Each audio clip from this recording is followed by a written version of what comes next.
এই পৃথিবীর নিকৃষ্ট এই মানুষগুলো নিজেদের ধর্মীয় গ্রন্থ পর্যন্ত পাল্টিয়ে মন মতো লিখেছে। সব তো পাল্টাতে পারে না, কিছু না কিছু আছে। এই কিছু না কিছু আছে যা তার ভেতরে আমাদের নবী মুহাম্মদ রাসূলুল্লাহর একটা ভবিষ্যৎবাণী আছে।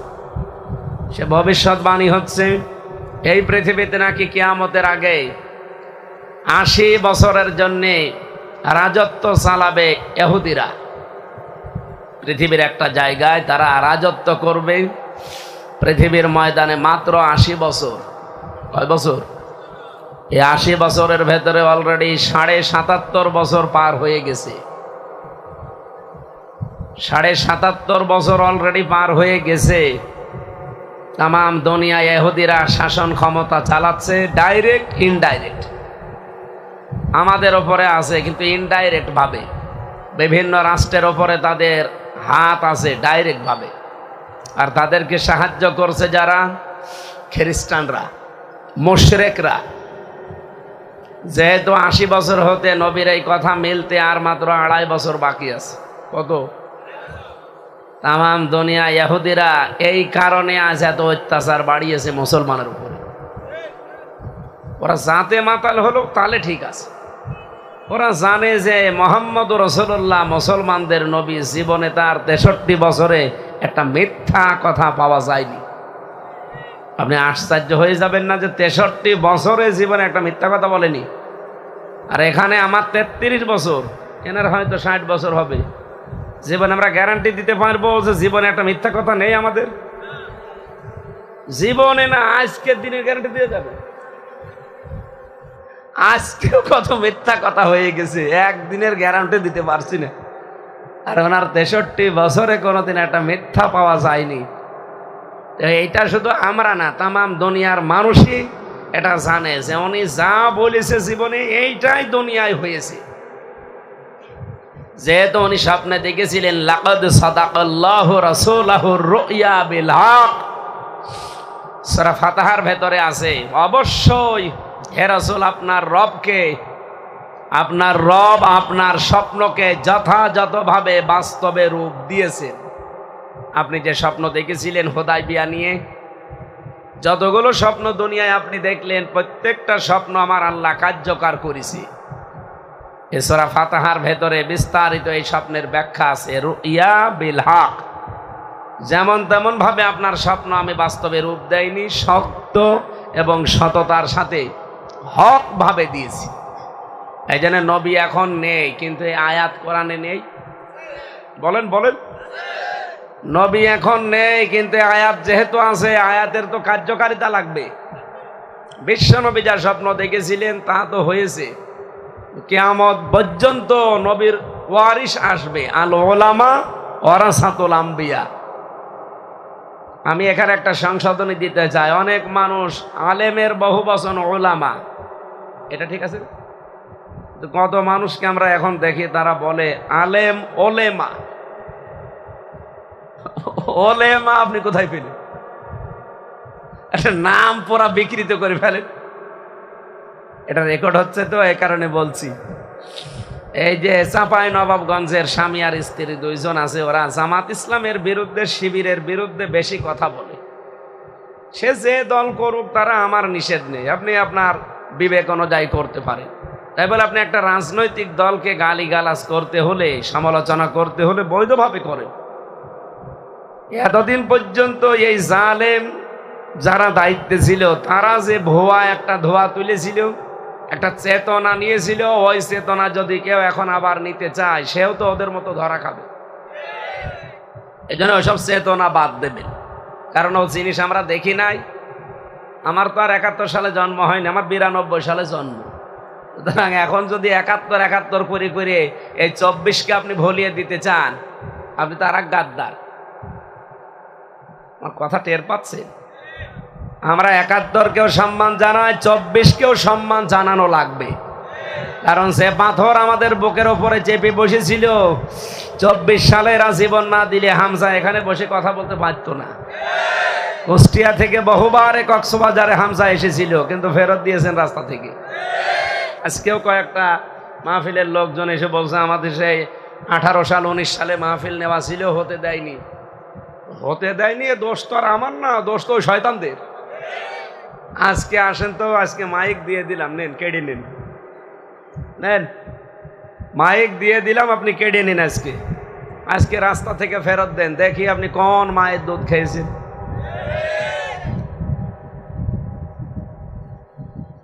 এই জন্য যেটা বলতে চাচ্ছিলাম, এখানে উনি এই কয়েকদিন ধরে দেখতে পাচ্ছি, এতদিন আমরা সবাই কিন্তু এক ছিলাম, কিছুই বলে না। হঠাৎ করে স্বামী আর স্ত্রী যে কি বড়ি খেয়েছে, মনে হয় পাগল হয়ে গেছে, এখন পাবনায় পাঠানো লাগবে। ওনারা এখন কথা বলতে গেলে শুধু আলেমদের বিরুদ্ধে, আলেমদেরকে ধর্ম ব্যবসায়ী পর্যন্ত তার স্বামী বলেছে। আর সেই মহিলা বলছে আলেম ওলেমা। আমি শব্দটা সংশোধন করছি আবার, আলেম ওলেমা হয় না, আলেম ওলামা। আলেম আইন দিয়ে আছে, ওলামা বহু বছর, এটা নবীর মুখের কথা।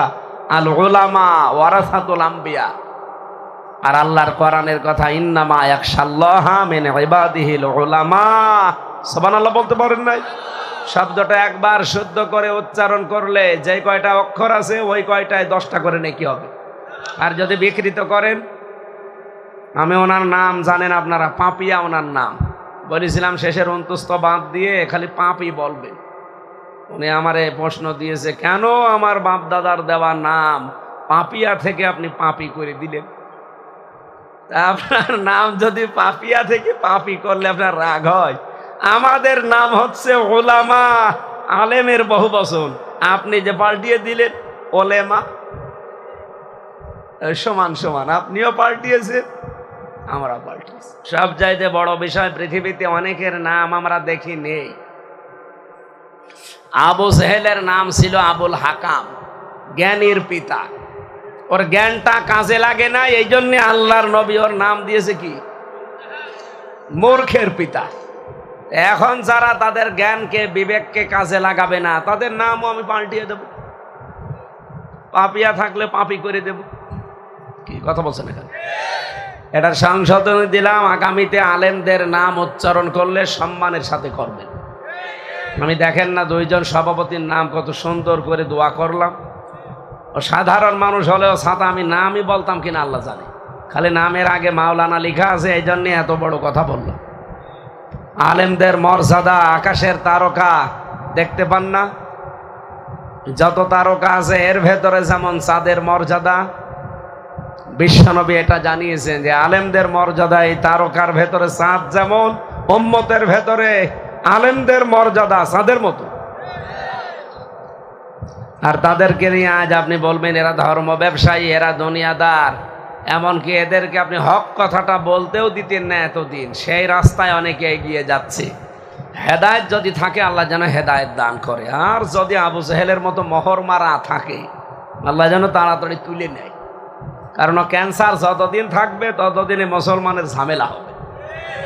এই জন্য বহু দোয়া করেছিলাম ওই জালেমের জন্য, যে আল্লাহ ওর কপালে আর হেদায়েত নেই। কারণ মানুষ যখন পাপ করতে করতে সীমা লঙ্ঘন করে ফেলে, তখন তার হেদায়েতের কোনো রাস্তা আর বাকি থাকে না, ওই রাস্তা আল্লাহ ব্লক করে দেয়। এ পৃথিবীতে বহু মানুষকে আল্লাহ এটা করেছে। ও সর্বশেষে এসে বলেছিল আমি ভালো হয়ে গেলাম, বলে না, তোর ভালো হওয়ার সুযোগ আর নেই। ফেরাউন কিন্তু এরকম সাগরে যখন ডুবে মরে, ফেরাউন কি নদীতে মরেছে না সাগরে? এই যে নীল নদে বলে, নদ মানে কি? নদ মানে কি? নদ মানে নদী। নদ নদী বলে না, কিন্তু সাগরকে কেউ নদী বলে? এই নদ নদী যেগুলোর একটা নির্ধারিত স্থান আছে, জায়গা আছে, শুরু আছে, শেষ আছে। কিন্তু এই সাগরের কোনো শুরু শেষ আছে? আপনি এখান থেকে খুঁজতে খুঁজতে চলে যান, সামনে থাইল্যান্ড পাবেন, থাইল্যান্ডের পরে পাবেন হয়তো মালয়েশিয়া, বিভিন্ন দেশের পরে ইন্দোনেশিয়া, বিভিন্ন দেশের পরে আছে। এর কোল কিনারা নেই। এই জন্যই তো বাহার বলা হয়, সাগর। বাংলাদেশে অনেকে আমরা বাহারকে নাহার বানিয়ে চালিয়ে দিই। বাহার মানে সাগর, নাহার মানে। ফেরাউন ডুবেছিল বাহারে না নাহারে? বাহারে। বলেন বলেন। ও যখন ডুবে যায়, হাত্তা ইদা আদরাকাহুল গারাকু ক্বালা আমানতু আন্নাহু লা ইলাহা ইল্লাল্লাযী আমানাত বিহি বানু ইসরাঈল ওয়া আনা মিনাল মুসলিমিন। ও বলছে আমি ঈমান আনলাম, তবে সরাসরি আল্লাহর নাম বলে নাই। ও ডাক দিয়ে বলেছে মুসা নবী এবং বনি ইসরাইলরা যার প্রতি ঈমান এনেছে আমি তার প্রতি ঈমান আনলাম, আমি তো মুসলমান। এরপরও দেখি ফেরেশতারা আমার পানির ভেতর খালি চুবাই। আল্লাহ ডাক দিয়ে বললেন আল আন, এখন ওয়াকাদ আসাইতা ক্বাবলু ওয়া কুনতা মিনাল মুফসিদিন, এর পূর্বে তো তুমি সব চাইতে বড় সন্ত্রাসী ছিলে, স্বৈরাচার ছিলে। মুফসিদিন শব্দের শাব্দিক অর্থ হচ্ছে ফ্যাসাদ সৃষ্টি করা, বিশৃঙ্খলা তৈরি করা, আতঙ্কগ্রস্ত পরিবেশ তৈরি করা, যেটা 15.5 বছরে বেশি ছিল। ঘরে থাকলে আপনি খুন হয়ে যাবেন, বাইরে আসলে গুম হয়ে যাবেন। এই কথাটা আমি বানিয়ে বললাম? চাচা এরশাদ বলেছিল যে ঘরে থাকলে খুন, বাইরে থাকলে, বলেছিল না? সেইটাই ছিল।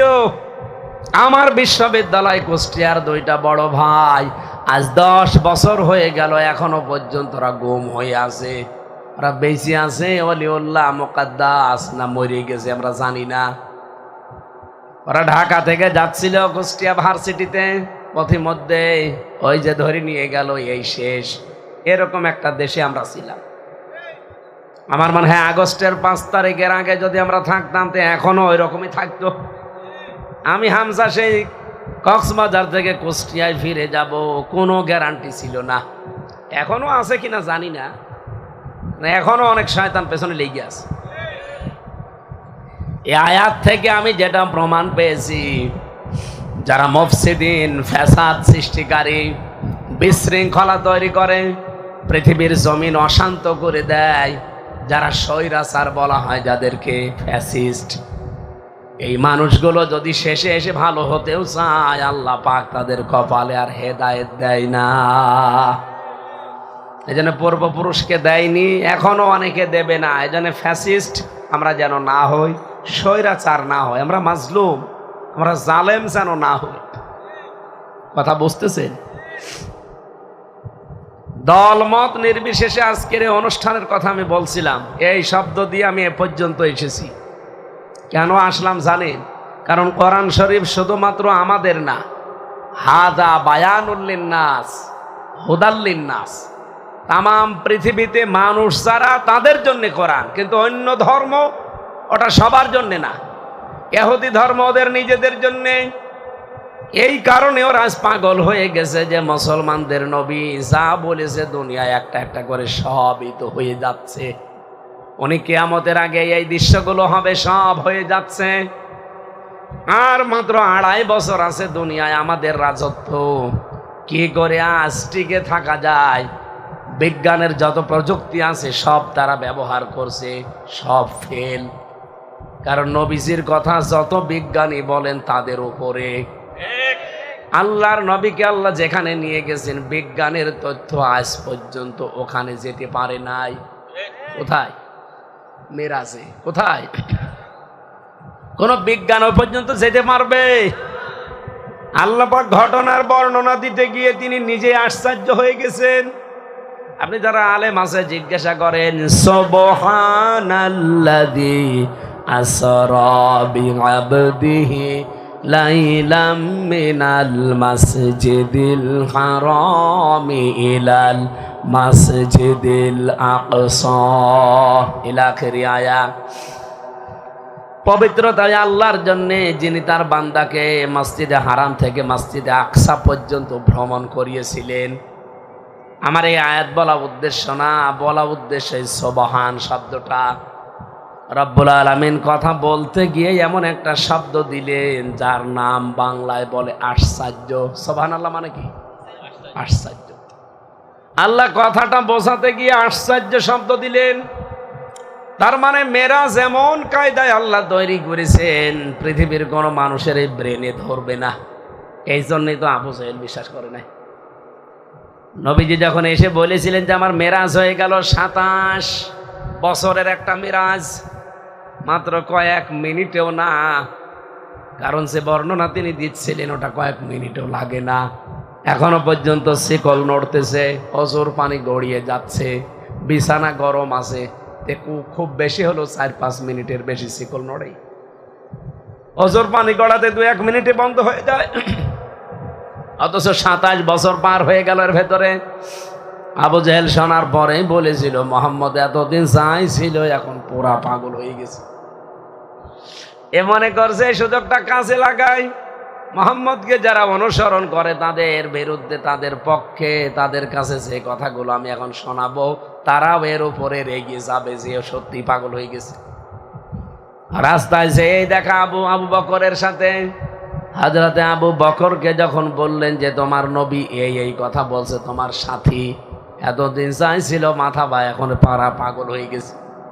হযরতে আবু বকর টাটকা জবাব দিয়েছেন, এই কথা কি তুমি নবীর মুখে শুনলে? এই মাত্র শুনে আসলাম, এখনো মোহাম্মদ কাবার চত্বরে বসা। ঠিক আছে, তোমার কথা আমি বিশ্বাস করব না, আমি রাসূলেরকে জিজ্ঞাসা করব। বিশ্ব নবীর কাছে এসে বলে, হে রাসূল, আবু জেহেল আমার এই বলছিল, সত্যি কি আপনার মেরাজ হয়েছে? বিশ্ব নবী বলেন হ্যাঁ। হযরত আবু বকর বলেন, হে নবী, এবার আমি পুরাটা বিশ্বাস করে নিয়েছি। নবীজি ডাক দিয়ে বললেন, আবু বকর, কথা বলতে গিয়ে আল্লাহ যেখানে নিজে আশ্চর্য হয়ে গেছেন এই ঘটনা বলতে গিয়ে, আর তুমি কোনো কথা ছাড়া দ্বিধাহীন চিত্তে প্রশ্ন করা ছাড়াই তুমি বিশ্বাস করে নিলে, একটাবারও জিজ্ঞাসা করলে না। হযরত আবু বকর বলেন, হে নবী, আপনি বলেন যে সারা জীবন নদীর পানি এদিকে যাচ্ছে, হঠাৎ যদি বলেন পানিটা উল্টা দিকে আরম্ভ হয়েছে, 1 সেকেন্ড আমার দেরি হবে না বিশ্বাস করতে। নবীজি বলেন, আবু বকর, এত বড় সত্য তুমি বিনা প্রশ্নে বিশ্বাস করে নিলে, তোমারে আমি আজকে খালি হাতে ফেরত দিতে পারি না। আজকে তোমার নামের শেষে একটা লকব লাগিয়ে দিলাম, তুমি শুধু আবু বকর না, তুমি আবু বকর সিদ্দিক। সত্যকে যারা সত্য জানার পরে মেনে নেয় দ্বিধাহীন চিত্তে প্রশ্ন ছাড়া, তারাও কিয়ামতের দিন আবু বকরের সাথে উঠবেন। আমি এই পয়েন্টটা বলতাম না, এখানে আমার একটা উদ্দেশ্য আছে। সত্যকে সত্য জানার পরে যদি আপনি দ্বিধাহীন চিত্তে প্রশ্ন ছাড়া মেনে নিতে পারেন, আপনি আল্লাহর ভাষায়, রাসূলের ভাষায় সত্যবাদী। কি খালি কথা সত্য বললেই সত্যবাদী হওয়া যায় না, সত্যকে সত্য জানার পরে আপনাকে মেনে নেওয়া লাগবে। ইহুদিদের কিতাবে আমার নবীর প্রশংসা করা আছে, ভবিষ্যৎবাণী আছে, ওই শয়তানরা জানার পরও মানে নাই। এই জন্যই প্রতিদিন ওদের নামে বরদোয়া হয় 17 বার, গায়রিল মাগদুবি। এই বরদোয়া কাদের? ইহুদি আর খ্রিস্টানদের। কারণ ওদের ইনজিলে, ওদের তাওরাতে আমার নবীর প্রায় 900 বারের উপরে পরিচয় দেওয়া ছিল। শয়তানরা জানতো এটা শেষ নবী, এটা শ্রেষ্ঠ নবী, এরপরও মানতো না, হিংসা করে আর অহংকার করে। আজও বাংলাদেশে যদি কেউ হক দল কোনটা জানার পরে হিংসা করে, অহংকার করে মানতে না চান, আপনারও অবস্থা ইহুদি খ্রিস্টানদের মতো হবে। বোঝাতে চেয়েছে, আপনি না বুঝলে এনারা বুঝেছে। প্রতিদিন আপনি নিজের বিরুদ্ধেই বরদোয়া করছেন কমপক্ষে 17 বার। অন্য কোনো নামাজ যদি নাও পড়েন, অন্তত ফরজ নামাজ তো পড়েন। ফরজ নামাজ পড়লে এই দোয়াটা পড়া লাগে। এই আয়াতটা কতবার? গায়রিল মাগদুবি আলাইহিম ওয়ালাদ-দাল্লিন। এই যে বরদোয়া দিচ্ছি ইহুদি আর খ্রিস্টানদের, কেন? কারণ তারা সত্যকে সত্য দেখার পরে, জানার পরও মানে নাই। আমাদের জাতির পিতা হযরত ইব্রাহিম, উনি সত্যকে অনুসন্ধান করছিলেন। ফালাম্মা জান্না আলাইহিল লাইলু রাআ কাওকাবা ক্বালা হাযা রাব্বি ফালাম্মা ফালা ক্বালা লা উহিব্বুল আফিলিন। চন্দ্রদেশ তারকা দেখার পরে বললেন, এটা আমার বড় রব হবে। যখন ওটা ডুবে গেল, বলে না, যেটা ডুবে যায় আমি ভালোবাসি না, তাদের পছন্দ করি না। পরবর্তীতে তিনি চাঁদ দেখলেন, ওইটাও ডুবে গেল, বলে না, ওটাও পছন্দ করি না। সূর্য দেখলেন, বললেন এটা শুধু রব না, হাজা রব্বি হাজা আকবার, এটা বড় রব। ওইটাও যখন ডুবে গেছে, বলে না, ডুবে যাওয়া জিনিস আমি পছন্দ করি না। ইন্নী ওয়াজ্জাহতু ওয়াজহিয়া লিল্লাযী ফাতারাস সামাওয়াতি ওয়াল আরদা হানিফা ওয়া মা আনা মিনাল মুশরিকিন। একটু ভালো করে খেয়াল করে শুনবেন, আমি পয়েন্টে যাব। হযরত ইব্রাহিম বলেছিলেন, আমার এই চেহারা আজ আমি ঘুরিয়ে দিলাম। আকাশের জমিনের যিনি উদ্ভাবক, ফাতারাস সামাওয়াতি ওয়াল আরদা, খালাকা আর ফাতারা এর ভেতরে পার্থক্য কি? উনি তো খালাকা বলতে পারতেন, ফাতারা দিলেন কেন? খালাকা মানে সৃষ্টি আল্লাহ করেছেন একটা জিনিস দেখে আর একটা, এটাকে আরবিতে খালাকাও বলা হয়। আবার এমনিতেই কোনো সৃষ্টির আকৃতি ছাড়া আপনি তৈরি করবেন, এটার নামও খালাকা বলা হয়। কিন্তু ফাতারা বলা হয় কোনো আকার আকৃতি ছাড়া, কোনো রকমের মডেল ছাড়া যেটা এমনিতেই বানানো হয়, তার নাম ফাতারা। আমার আল্লাহ আসমান আর জমিন বানিয়েছেন একটা দেখে আর একটা। বলেন, আল্লাহ পাক কোনো চিহ্ন ছাড়া, কোনো মডেল ছাড়া, কোনো আকার আকৃতি ছাড়া তার নিজের মনে যা লেগেছে তাই দিয়ে তিনি 6 দিনে ফি সিত্তাতি আইয়াম, 6 দিনে আসমান আর জমিন আমার আল্লাহ নিজের মন মতো করে সাজিয়েছে। জোরে বলেন সুবহানাল্লাহ। শব্দটা উনি চয়ন করেছেন কিভাবে দেখেন, ইন্নি অবশ্যই আমি, অজ্জাহাতু আমি চেহারা ঘোরালাম। এই চেহারা মানে আমার এই 3.5 হাত বডি না। চেহারা বলতে এই পৃথিবীতে যত কিছুর দিকে আমার মুখ ছিল, আমি প্রথমে মুখ করেছিলাম চন্দ্রের দিকে, সূর্যের দিকে, তারকার দিকে, ওদের মতো গাছের দিকে, মাছের দিকে, দুর্গার দিকে, দরগার দিকে, সব আমি মুখ ফিরিয়ে নিলাম। কার দিকে ফিরিয়েছি? ফাতারাস সামাওয়াতি ওয়াল আরদ, যিনি আসমান আর জমিনের উদ্ভাবক। হানিফা, আমি লোক দেখানোর জন্য ফিরে আসি নাই, সত্যি আমি একনিষ্ঠভাবে ফিরে এসেছি। ওমা আনা মিনাল মুশরিকিন, আর আমি মুশরিক না। এই গ্যারান্টি দেওয়ার পরে আল্লাহ এত বেশি খুশি হয়েছিলেন হযরত ইব্রাহিমের প্রতি, কিয়ামত পর্যন্ত যারা হজ করতে যাবে, এদিকে তাকান, হজ করতে যারা যায় প্রথমে যে কথা বলা লাগে, লাব্বাইক আল্লাহুম্মা লাব্বাইক লা শারীকা লাকা লাব্বাইক ইন্নাল হামদা ওয়ান নি'মাতা লাকা ওয়াল মুলক লা শারীকা লাকা লাব্বাইক। আবার সর্বশেষ যেদিন বিদায় তাওয়াফ করে আসবেন, ওই দিনও আপনাকে এই কথা বলা লাগে সর্বশেষ, লা শারীকা লাকা। আপনি কাবা শরীফ ধরে সামনে নিয়ে এই কথা বলে আসবেন, জীবনের শেষ কথা, যে আল্লাহ তুমি আমার দিয়ে যাই কিছু মনে করো না কেন, আমি কিন্তু শিরিক করি না, আমি মুশরিক না। কারণ মুশরিক যারা আল্লাহর কাছে এত বেশি ঘৃণিত, ওয়া উহিয়া ইলা ওয়া লাকাদ উহিয়া ইলাইকা ওয়া ইলাল্লাযীনা মিন ক্বাবলিকা লাইন আশরাকতা লা ইয়াহবাতান্না আমালুকা ওয়া লা তাকুনান্না মিনাল খাসিরিন।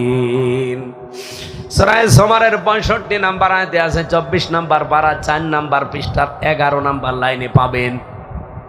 এটা তাফসিরে ফি জিলালিল কোরআন সাজ্জাদ কুতুব রহমতুল্লাহ আলাইহি লেখেন, এ পৃথিবীতে শুধু আমাদের না, আমাদের নবী কেউ না, এর পূর্বে যত নবী রাসূল আল্লাহ পাঠিয়েছে আদম থেকে ঈসা পর্যন্ত প্রত্যেকটি নবীকে আল্লাহ গ্যারান্টি দিয়েছেন, যাই করো শিরিক করবা না। ওয়ালাকাদ অবশ্যই উহিয়া ইলাইকা ওয়া ইলাল্লাযীনা মিন ক্বাবলিকা, হে নবী শুধু আপনাকে না, আপনার পূর্বে যত নবী রাসূল দুনিয়ায় পাঠিয়েছি প্রত্যেকটি নবী রাসূলকে আমি এই ওহী করেছিলাম যে শিরিক, বলেন শিরিক করবা না। শিরিক কাকে বলে? এটা আমি মুশরিক আর ইহুদিদের নামটা নিয়েছি। আমার কথাগুলো শুধু ওই যে পয়েন্টটা মনে রাখবেন, শিক্ষা বের হবে। কেন আমি ইহুদি আর মুশরিকদের নাম কোরআন থেকে বের করে শোনালাম, যারা পৃথিবীতে জঘন্যতম শত্রু মুসলমানদের? কেন? আমি তো ইহুদিদের পরিচয় বললাম, এরা সত্যকে সত্য জানার পরও মানে নাই, কি কথা বুঝতেছেন? আর মুশরিকরা, এই মানুষগুলো যে শিরিক করার কারণে এত বেশি ঘৃণিত হয়ে গেছে আমার আল্লাহর কাছে। ইয়া আইয়ুহাল্লাযীনা আমানু ইন্নামাল মুশরিকুনা নাজাসুন, কি ওরা এত নাপাক হয়ে গেছে, আল্লাহ ইমানদারকে বলেছেন সাবধান, যারা মুশরিক ওরা নাপাক। ওরা কি? আরো জোরে বলেন। এই নাপাক জাতি আমাদের প্রতিবেশী। এই নাপাকরা প্রতিবেশী থাকার কারণে আজ আমরা দাঁড়াতে পারি না। কয়েকদিন আগেও মালয়েশিয়া ছিলাম, ওরা 2004 সাল থেকে দাঁড়িয়ে গেছে, অথচ মালয়েশিয়াটা পুরা আপনাদের এই বান্দরবন, কক্সবাজার অথবা যে খাগড়াছড়ি, রাঙ্গামাটি এইরকম এলাকা, বাংলাদেশের চাইতে প্রায় 5 ডবল বড়। পুরা এলাকাটাই সব এরকম, অথচ তারা দাঁড়িয়ে গেছে আজ। তাদের আশপাশের প্রতিবেশীগুলো থাইল্যান্ড, ইন্দোনেশিয়া, সিঙ্গাপুর, তারা খারাপ হোক কিন্তু প্রতিবেশীগুলো ক্ষতি করে না। আর আমরা এমন প্রতিবেশী পেয়েছি, শয়তানরা খালি মিথ্যা কথা বলে। 54 বছর আমাদের বিরুদ্ধে মিথ্যা ছড়িয়েছে তামাম দুনিয়ায়, যে আমাদের দেশে নাকি সংখ্যালঘু নির্যাতন হয়, এদের নাকি জঙ্গি ভরে গেছে। অথচ আজ 8 মাস 5 দিন চলছে, কোন জঙ্গি আছে? আজ 13 তারিখ না, 11 13 হলে আপনি আগস্টের 5 তারিখের পরে দেশটা স্বাধীন হয়েছে দ্বিতীয়বার। এর 3 দিন পরে ডক্টর ইউনূস ক্ষমতা নিয়েছে। কথা বলে না কেন?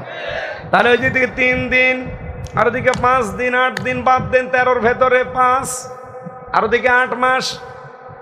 8 মাস 5 দিন হয়ে গেল, বাংলাদেশে কোনো জঙ্গি আজ পর্যন্ত ধরা পড়েছে শুনেছেন? তার মানে জঙ্গি বলে কিছু নেই। ওই 2-1 একটু উগ্র আছে। আমি জেলখানায় 3 বছর ছিলাম, কয়েকটা উগ্র পেয়েছিলাম। আল্লাহর এক বান্দার নাম আব্দুল মতিন, ও আছে আল্লাহ দলের সভাপতি সারা বাংলাদেশের। নাম শুনেছেন? আল্লাহ দলের সভাপতি। ওনার একদিন বললাম, ভাই আপনি তো সভাপতি, আল্লাহর দলের সেক্রেটারি কে? বলছে আমার ছেলে। ও সভাপতি, ও ছেলে সেক্রেটারি। এই দেশে আর কেউ নেই। এই হচ্ছে জঙ্গি। এগুলো পুরা নাটক। এটা এই ইহুদিরা, এই খ্রিস্টানরা আর মুশরিকরা টাকা পয়সা দিয়ে বাংলাদেশে এই দেশটা যেন অস্থিতিশীল থাকে, এই দেশে যেন ইসলাম মাথা চাড়া দিয়ে উঠতে না পারে। বিশ্বের মোড়লদেরকে, আমাদের এই উগ্রপন্থী হিন্দু দাদা বাবুরা, এই শয়তানরা সারা দেশে, সারা বিশ্বের মানুষকে জানিয়েছে যে এই দেশে জঙ্গি আছে। অথচ 8.5 মাস 5 দিনে কোনো জঙ্গি, কোনো নাটক হয়েছে? হবে কি করে? কারণ নাটক যে লিখবে সেই তো পালিয়েছে। নাটক বসে বসে লিখত, আর ওই নাটক মন্তস্থ করতো। আমার মতো মানুষেরও নাম দিয়েছিল জঙ্গি। আনসারুল্লাহ বাংলা টিমের প্রধান আমি, অথচ ওটা কি আমি জানি না। আমারও যদি বলে যে আনসারুল্লাহ বাংলা টিমের প্রধান, আমার রিমান্ডে জিজ্ঞাসা করেছিল অফিসার যে আপনি নাকি আনসারুল্লাহ বাংলা টিমের প্রধান। বলছে সে কি, খেতে হয় না চিবাতে হয়? কারণ জীবনে তো কোনোদিন নামই শুনিনি ওইটার, আপনার কাছে শুনলাম। আপনি যদি আমারে অন্তত এই দেশে যারা রাজনীতি করে প্রচলিত তাদের নামও বলতেন, তাও তো অন্তত তো শয়তান বিশ্বাস করত। তো যা দিয়েছেন ও তো শয়তানও বিশ্বাস করে না। তাহলে এই নাটকগুলো বন্ধ হয়ে গেছে। কিন্তু খ্রিস্টান, বিশেষ করে এই মুশরিকদের এই মিথ্যা কথা এখনো বন্ধ হয়নি। ওদের মুখ জোর কমে, ওদের বর্ডারে পৌঁছে যাচ্ছে পেঁয়াজ, আলু, চিকিৎসার জন্য লোক পাচ্ছে না। কারণ এখন চীন যে আন্তর্জাতিক মানের হাসপাতালগুলো বানিয়ে দেওয়ার চেষ্টায় আছে, তুরস্ক, পাকিস্তান থেকে যে খাবার আসতেছে, ও দাদা এমনি ধুতি পরে আছে, তো ধুতি খুলে নেংটি বেরিয়ে যাবে, তো টের পাচ্ছে না। কয়েকদিন আগে ডক্টর মোহাম্মদ ইউনূসের কাছে হাত জোড় করে নাই, দেখেন না আপনারা ব্যাংককে, যে আপনি হাত জোড়ে এমনি করছেন, অথচ আপনাদের তুলনায় আমরা মাত্র 29 ডবলের 1 ডবল মাত্র। এই বাংলাদেশে 29টা জোড়া দিলে যত বড় হয়, ভারত একাই অত। তাদের কাছে আমরা একটা পাড়ার মতো, অথচ দাদা দেখলাম হাত জোড় করে আছে। কি শান্তি যে লাগলো, মনে হচ্ছে একটা ছাগল জবাই করি। আরে শয়তান, সারা জীবন মিথ্যা কথা ছড়িয়েছে এই বাংলাদেশের বিরুদ্ধে। আমার মনে হয় জন্ম অবৈধ, তাছাড়া এত মিথ্যা কথা মানুষ বলে বৈধ জন্ম হলে। আমি শিরিক শব্দটা মুশরিক পর্যন্ত এসেছি, এই জন্য মুশরিকটা বোঝাচ্ছি। শিরিক করলে মানুষ হয়ে যায় কি, বলেন না কেন? আর মুশরিকরা আল্লাহর কাছে ঘৃণিত, ওদের জন্য আল্লাহর জান্নাত হারাম। ইন্নাহু মা ইউশরিক বিল্লাহি ফাকাদ হারামাল্লাহু আলাইহিল জান্নাহ। যারা শিরিক করে তাদের জন্য জান্নাত কি? আরো জোরে, আরো জোরে। এখন আপনাদের এলাকায় শিরিক আছে কিনা আমি জানি না, দেখেন তো। না আমি আগে বলি, আপনি যদি মওলানা হয়ে যান তাহলে আমরা নিয়ে আসবেন। এক কথায় বলছি, শিরিক বিল জাত, শিরিক বিল সিফাত, শিরিক বিল ইখতিয়ারা, শিরিক বিল হুকুক, এটা এক একটা আবার 4 প্রকার করে ভাগ আছে। 4 4 আর 16 প্রকার। এটা আবার আপনি বিশ্লেষণ করবেন, কমপক্ষে পাবেন 42 প্রকার। এটা আবার ভাগ ভাগ শ্রেণী বিন্যাস করবেন, এটা হবে 72 প্রকার। এই 72 প্রকারকে ভাগ করলে হয় 120 প্রকার।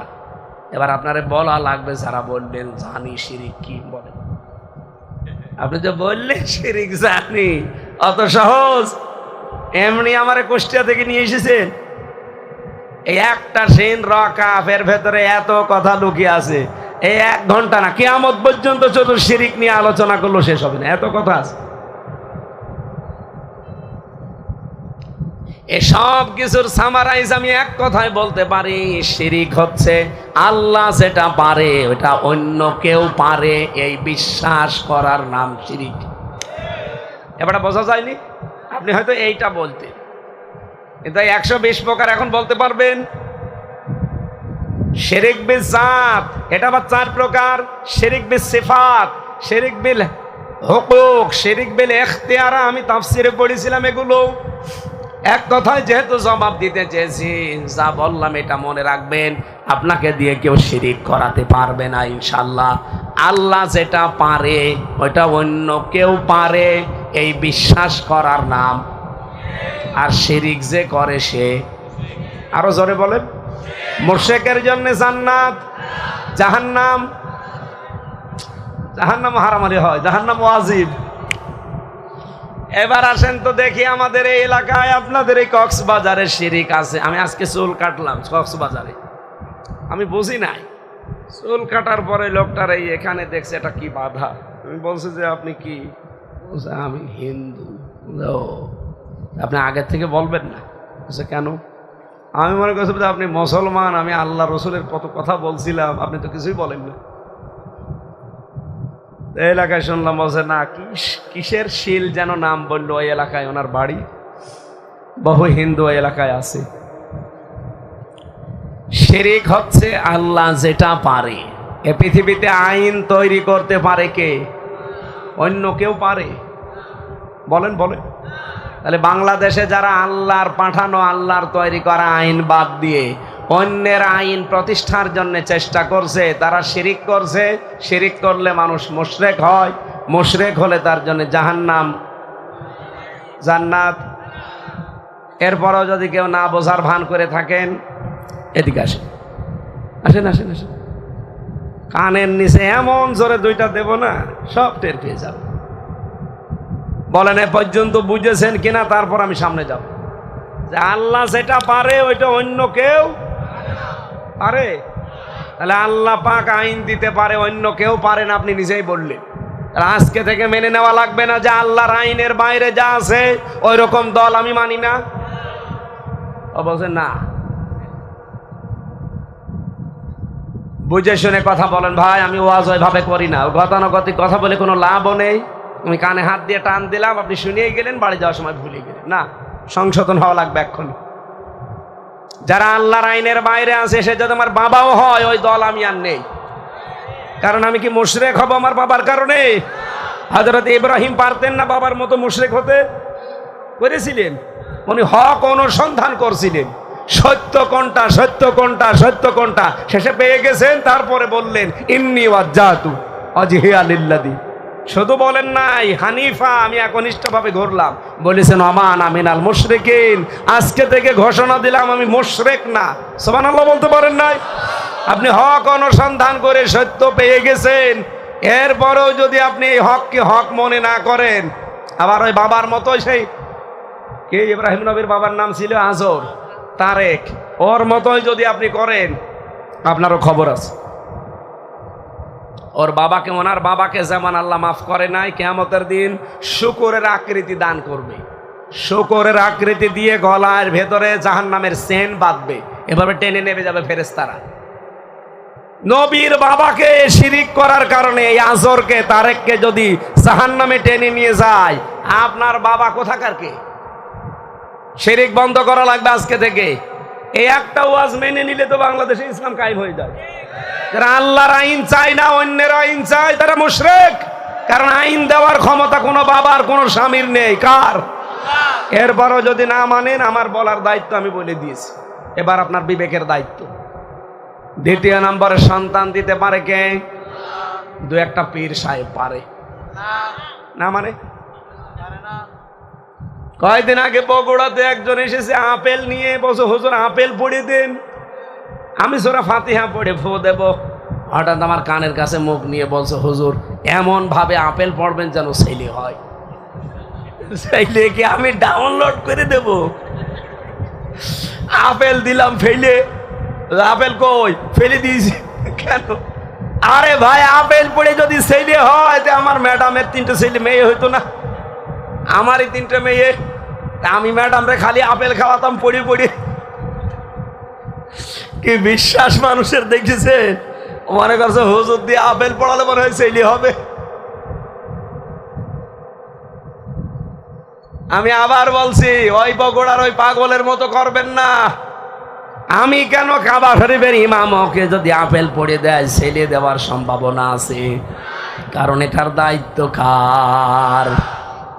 লিল্লাহি মুলকুস সামাওয়াতি ওয়াল আরদ ইয়াখলুকু মা ইয়াশা ইয়াহাবু লিমান ইয়াশাউ ইনাসা ওয়া ইয়াহাবু লিমান ইয়াশাউ যুকুর আও ইউযাওবিজুহুম যুকরানা ওয়া ইনাসা ওয়া ইয়াজআলু মান ইয়াশাউ আকীমা ইন্নাহু আলীমুন কাদির। বলেন আল্লাহু আকবার।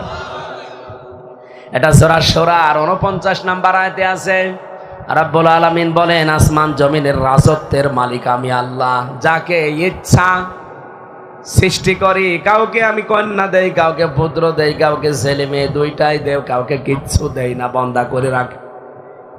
সুতরাং ছেলে মেয়ে দেওয়ার ক্ষমতায় পৃথিবীতে আল্লাহর কোনো বাবার। আরো জোরে বলেন। এমনকি ছেলে হবে না মেয়ে হবে, তো আল্লাহ কাউকে দেয়নি। এটা যদি আমাকে দিত সত্যি, এই 3 নাম্বার মেয়ে আমি জীবনও নিতাম না। কি কথা বলছেন? এমনকি ম্যাডামের এই 3 নাম্বার মেয়েটা হওয়ার আগে আমি কাবা শরীফ পর্যন্ত ঘুরিয়েছি। আমরা হজে গিয়েছিলাম সবাই মিলে। আমরা হজে গিয়ে কাবার গিলাফ ধরে এত কান্দা কেঁদেছি যে আল্লাহ যাই করো অন্তত ছেলে দিও। দেখি না, আবার মেয়ে। আমি নারাজ না, আমি খুশি আছি।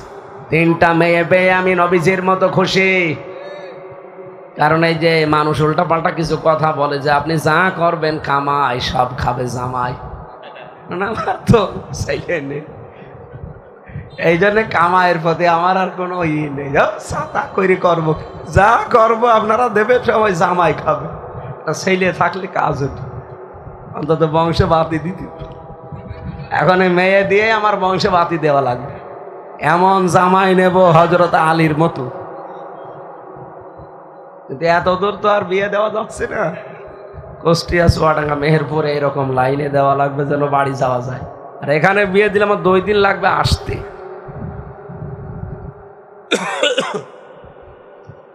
সম্মানিত মা বোন যারা বসে আছেন, আপনাদের জন্য আমি পয়েন্টটা নিয়ে এসেছি। আল্লাহ যেটা পারে ওইটা অন্য কেউ পারে বিশ্বাস জীবনও করবেন। আপনি নামাজ রোজা কম পড়তে পারেন, আপনার অন্যান্য আমল আখলাক কম থাকতে পারে, আল্লাহ মাফ করে দেবে। কিন্তু শিরিক যদি থাকে, ওয়াকাদিমনা ইলা মা আমিলু মিন আমালিন ফাজআলনাহু হাবাআম মানসুরা। শিরিক এটা যদি আমল নামার ভেতর পাওয়া যায়, ধুলি কণার মতো মুখের উপরে আল্লাহ আমল নামা নিক্ষেপ করে।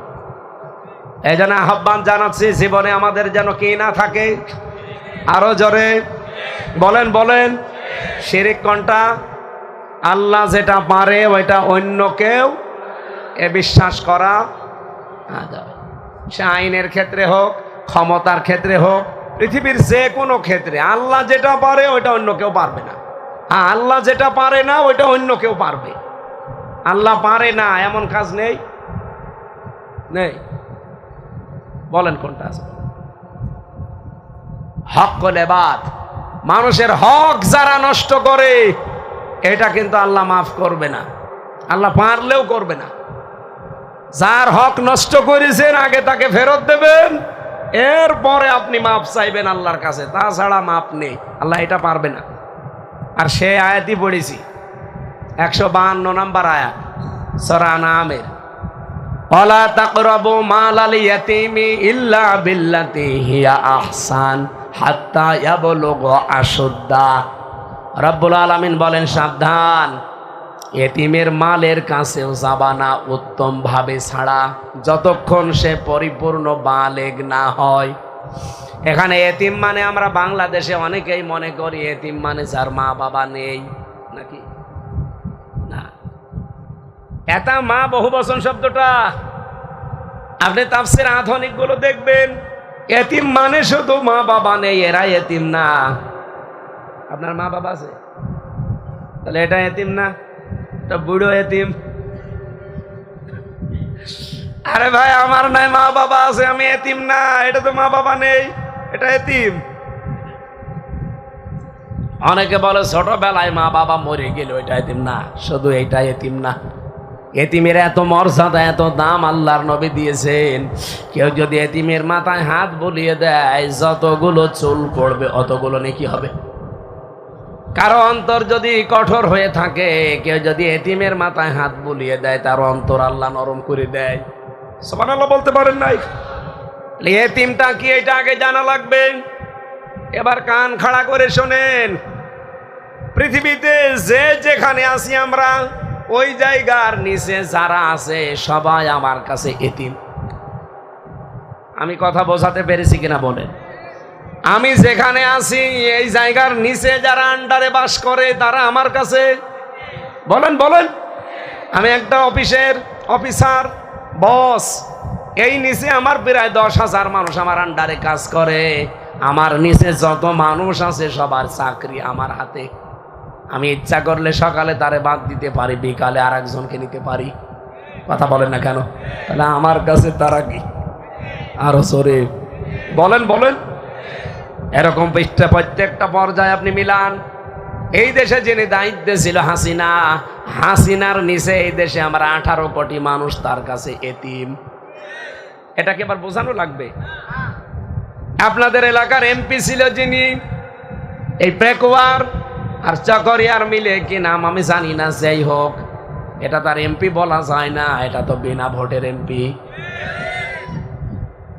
আমি এটা বানিয়ে বলছি বিনা ভোটের এমপি। আমি নিজে সাক্ষী না, আমার 33 বছর বয়স, 18 বছর থেকে ভোট দিতে পারলে 3 বার ভোট দিতে পারতাম, একবারও দিতে পারে।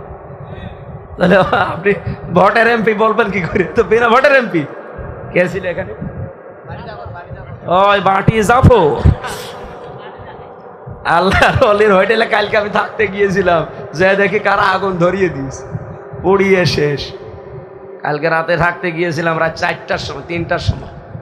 কাল মাহফিল ছিল বাঁশখালী, শেষ করে মনে করলাম ওখানে থাকবো, সকালে এখানে আসবো। যে দেখি এক লোক বসে আছে সামনে, বললাম এই হোটেল, হুজুর হোটেল আল্লাহর রাস্তায় চলে দিয়েছে, আগুন ধরিয়ে মানুষ পুড়িয়ে দিয়েছে, কাজ মাছ দেখছে না, ভেঙে শেষ। বাড়ি জাফর ছিল এখানকার।